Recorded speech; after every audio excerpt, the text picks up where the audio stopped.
Supreme court ने शुक्रवार को बिहार सरकार को बड़ी राहत दी है। सुप्रीम कोर्ट ने जाति आधारित सर्वेक्षण के नतीजे प्रकाशित करने से रोकने के लिए अंतरिम निर्देश पारित करने से इनकार कर दिया। न्यायमूर्ति संजीव खन्ना और एसवीएन भट्टी की पीठ ने कहा, जब तक प्रथम दृष्टया कोई मजबूत मामला न हो, हम किसी भी चीज पर रोक नहीं लगाएंगे। उन्होंने उन याचिकाकर्ताओं को धन्यवाद दिया जिन्होंने बिहार में जाति आधारित सर्वेक्षण को चुनौती देने वाली याचिकाओं को खारिज करने के पटना उच्च न्यायालय के आदेश के खिलाफ विशेष अनुमति याचिका दायर की थी। विशेष रूप से बिहार में जाति आधारित सर्वेक्षण पूरा हो चुका है और इसके नतीजे जल्द ही सार्वजनिक डोमेन में आने की उम्मीद है।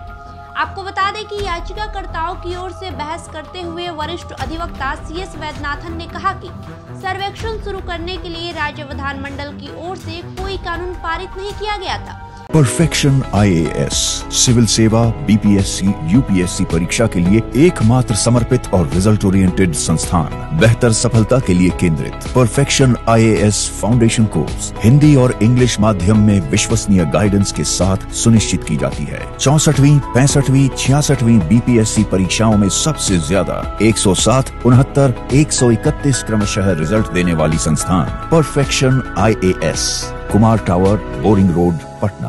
यह प्रक्रिया राज्य सरकार की तरफ से एक कार्यकारी अधिसूचना के आधार पर शुरू हुई।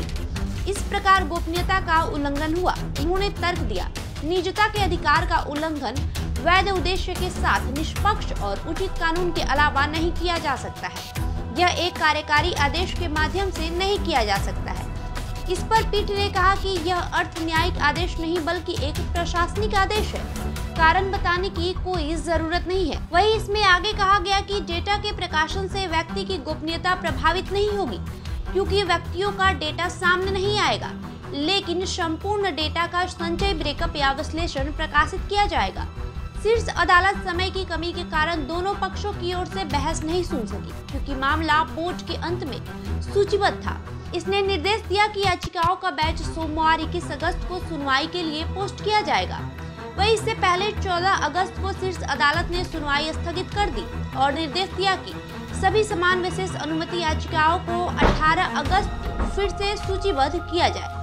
इसके साथ ही सुप्रीम कोर्ट ने बार बार सर्वेक्षण प्रक्रिया पर रोक लगाने के लिए कोई अंतरिम आदेश पारित करने से इनकार कर दिया था।